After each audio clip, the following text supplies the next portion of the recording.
Hi folks, it's time to work with Sophie today, and Sophie is 6 weeks old, very much feathered in, and I don't know how hungry she is right now, but we're gonna try to.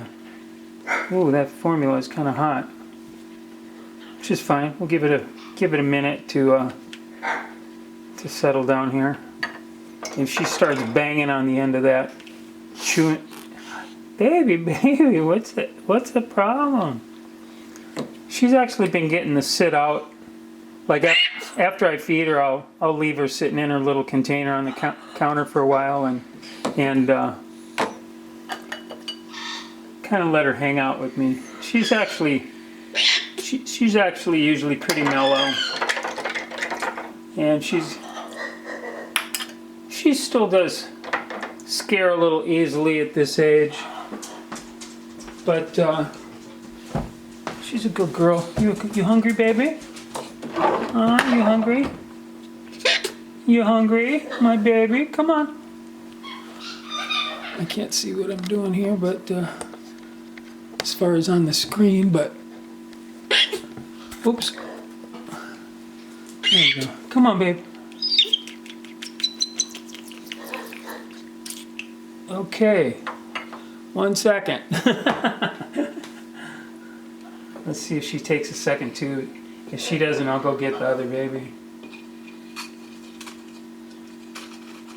They ate kind of late today because I got up late. And usually, if they eat late, the second feeding, they're usually a little bit more. You want anything? No, she's not going to take it. She's just one of those babies. She gets filled up fairly easily, and she still puts on her weight. She was like 550 grams today, which is an average. That actually is the average baby cockatoo fledgling weight that they've even done, like out in the wild, or I've looked at some studies where typically where they did, like, hundreds of birds, and yeah, so between 500 and 550 is actually normal. Josie, you okay, Sophie?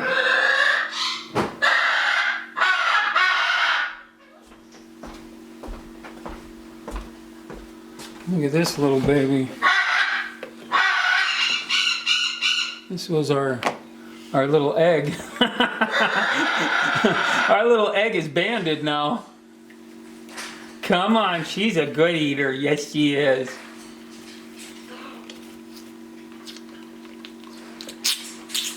Look at that. She takes just as much as she does.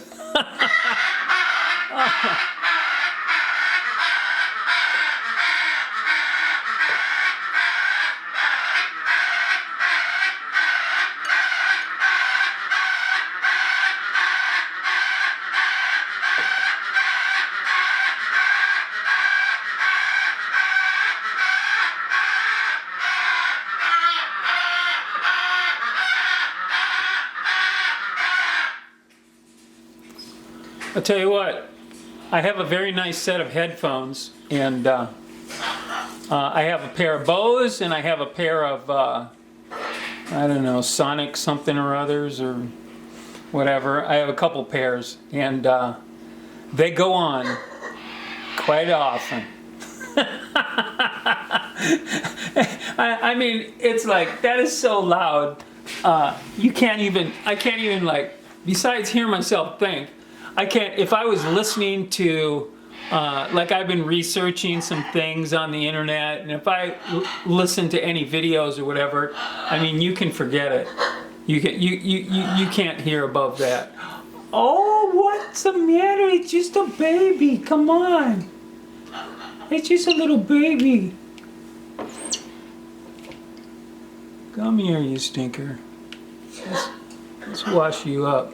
But it's funny, look, the baby's not scared. This little baby's not afraid. What? What's wrong with you?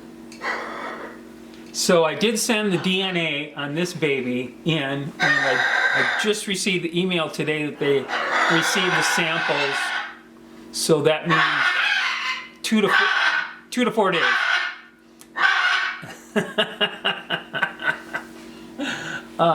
Here, let me leave these for. I'm gonna go throw some food in.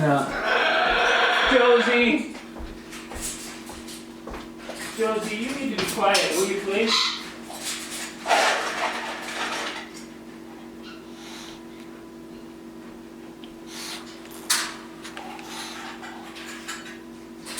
There you go.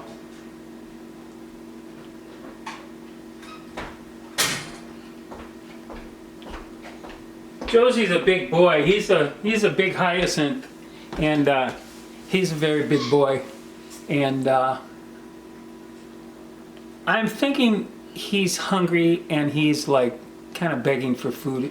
And I probably normally I try not to feed him when I don't want to train him to where that's what he does when he wants to be fed. You know, I try not to feed him when he begs. But you know, sometimes you just gotta go with the flow. So, but he usually does that noise making twice a day, and it's afternoon now. It's like, what is it, about 5? Yeah, it's about 5 o'clock. It's dark outside already. It's like crazy dark. Hi, babies. You doing good, girl? You doing okay? You doing okay? So yeah, so she gets to sit out now. She's completely feathered, and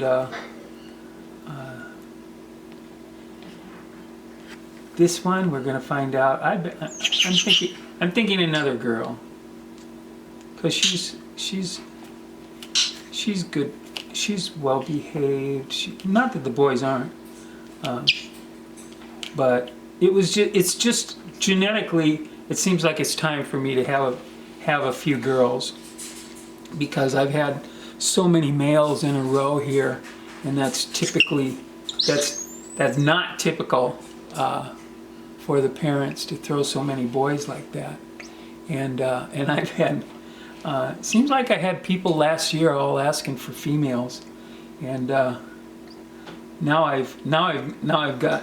Well, I'm saying I'm already counting on her being a female, but we don't know yet. We won't. We got a few more days. So by my next video next week, we'll definitely know.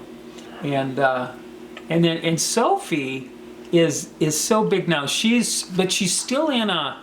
I have her in a 10-gallon aquarium brooder, and what I do with that is I take the top to the incubator, the part that has all the temperature controls and the fan, and I cut out a piece of plexiglass and then set that right on top of the aquarium, so I get the benefit of heat, humidity controls, and then the flexibility of I can actually put that in a piece of plexiglass to put it in an aquarium, or I can put it in a cooler to make a portable brooder that plugs into the outlet in the car when you're driving.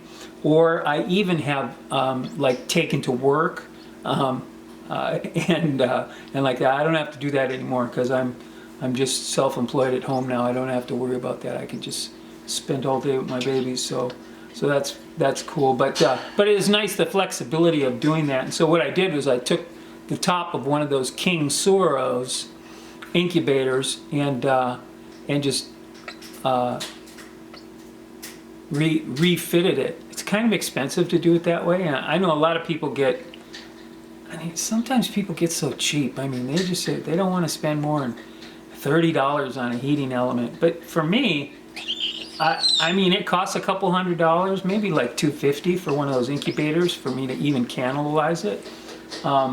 But for me, it's worth it because I think my babies are worth it, and they're worth more than $50, right? You know, so their life and their comfort and the temperature control, and because I'm raising them from eggs, it's important that I get that real accurate temperature control from the hatchlings that are day olds, because I literally keep them at 98 to 99 degrees after they're hatched, and they sleep very comfortably. They eat very well, and I have never had a growth problem with my babies, except for one time that was my fault that I told you guys about when I was switching out some food. Tropican. I was trying out the Tropican hand feeding, and I wasn't paying attention to my weights, and so that was completely my fault. But other than that, temperature, that's the main thing with these babies. Like, you know, especially when, okay, this is a pretty big baby, but when they're just hatchlings and they're only like they're just hatchlings and they're only you know, 1 to 3 days old, they have to have just the perfect temperatures so that they're resting. And if you see them fussing in there and they're standing up and they're just not sleeping, then something's wrong. Then the temperature's not right, because they should just be, you should feed them, and they might take a while for the food to kind of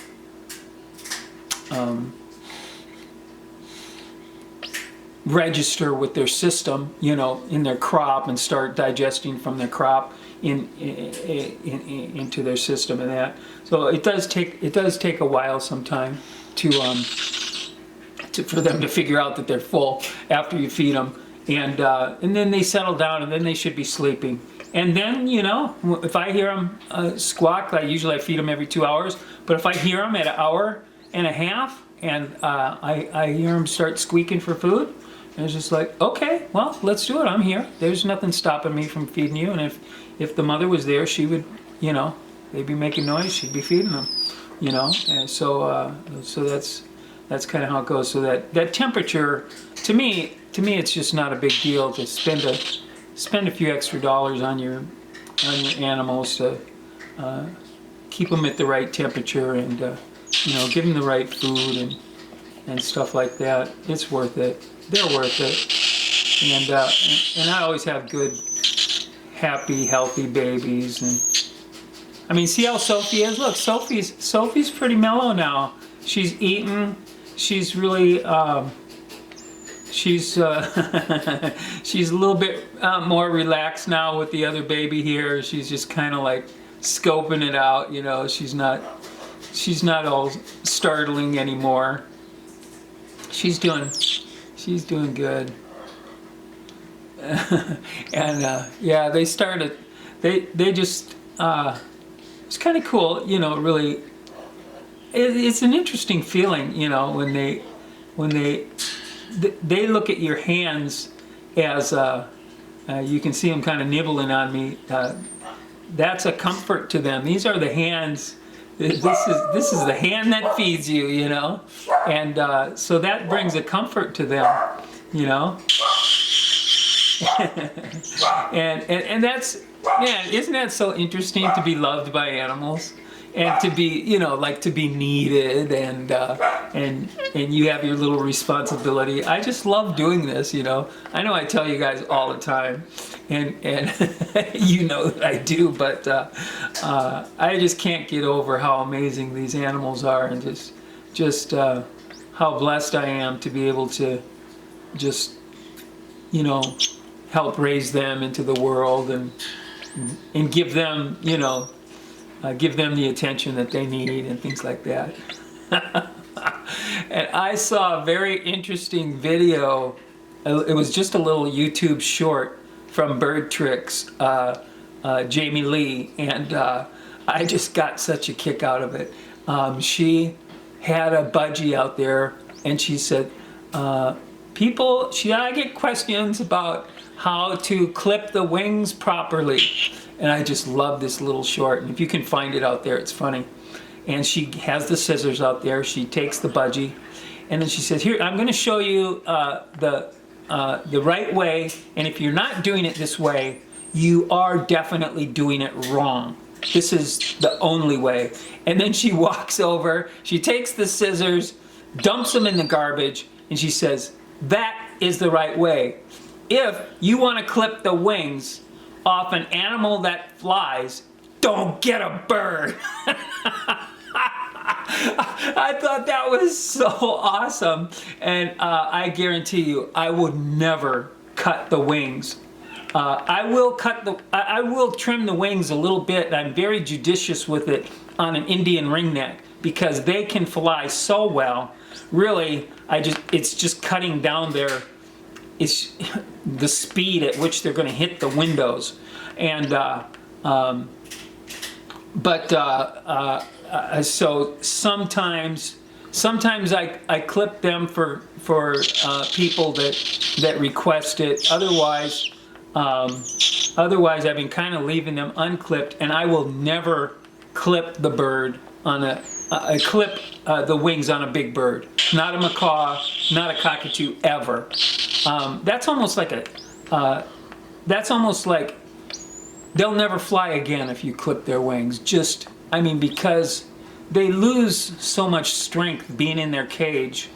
They lose so much exercise from being able to fly in that. You clip them, that's just a disaster. And if anybody asked me to clip the wings on a cockatoo before I send them home, don't do it, because I'll cancel your order. I will definitely not sell to you. So that's and I can do that because they're my babies, and I will definitely not clip the wings. And if I know that you're going to clip their wings, just like Jamie Lee said, just don't get a bird, or just go to someone else, because I'm not going to do it, and I don't want my baby's wings clipped. So if you can search out that little video by Jamie Lee, go for it. I thought it was great, and I agree. And I like the way she was kind of had a little bit of an attitude there too. It's like she wasn't trying to be politically incorrect. She was just saying, look, don't get a bird then. And I feel like that too sometimes when I get people complaining about birds make noise. It's like, well, guess what? Don't get a bird, Have you ever met a bird that didn't make noise? Are you quieting the robins outside at 4:30 in the morning? Are you quieting the cardinals out there that you can hear for a mile in their call of their territory? Are you sitting in the house and you hear a flock of geese going over and you don't hear the noise that they make? And then you're going to turn around and try to bring a bird into your home and say, well, you're being too noisy? To me, yeah. It's not always that easy to deal with. It's a lot of noise. You got to be able to handle it, and judicious in how you handle it. It's like, okay, well, what's he making noise for? Is he really that hungry? All right, here's some food then. Yeah, that'll quiet you down. But other than that, it's just it's a necessary thing. Look, birds make noise. If you don't like the noise, don't get a bird, really. And cockatoos, they chew on things. And if your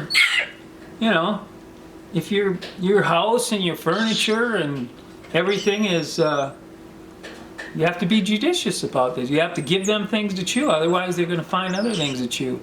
And don't leave your bird sitting alone on a kitchen chair with a wooden back. It's just he's going to reach down in 2 seconds when you turn your head, and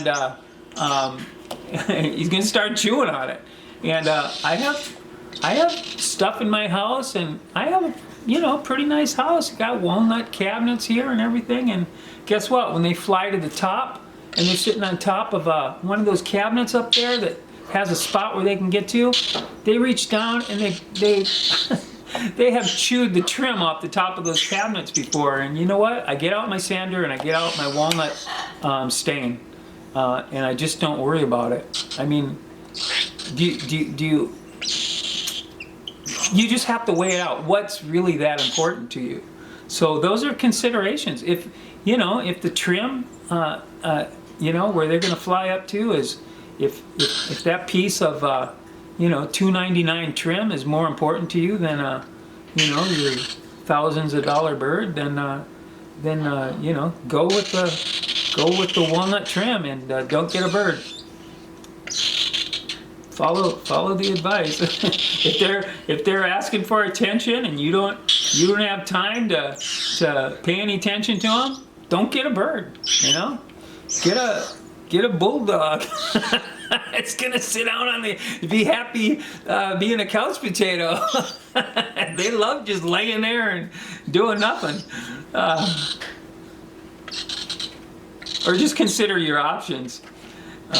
But if you want a friend for life that's smart and interesting and just one of the most amazing animals ever, in addition to your dogs and your cats, get a bird. They're the most awesome creatures. Baby, you doing good? You doing okay? Huh? You're all right. You're all right. Oh, this is nice. They're sitting together so well now. This is nice. And this is what I will start to do now. See, as they get older, they've got more feathers. They can sit out without me having to worry about the chill factor, And I'll let the little one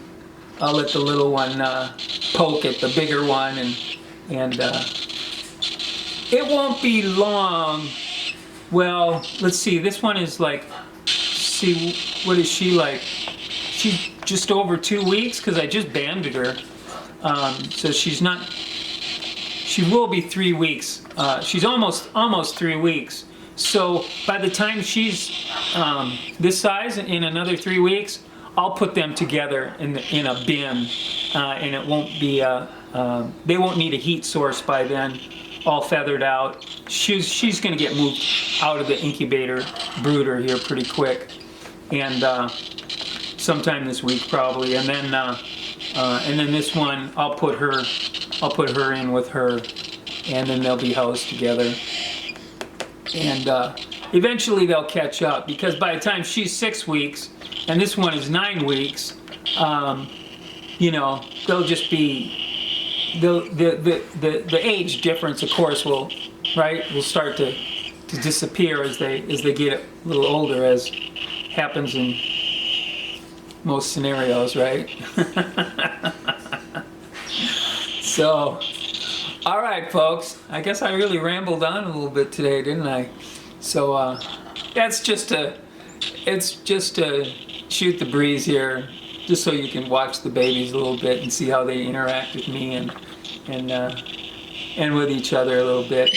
You can see their growth in the personality. Well, that's what I'm trying to do, is just trying to hang out for a little bit, and let's see if we can capture some of their personality. Because last week, someone made a comment on the video that Sophie here was, I forgot exactly what they said. What did they say? She's pretty spunky or spanky or sassy, or it wasn't sassy. It was something else.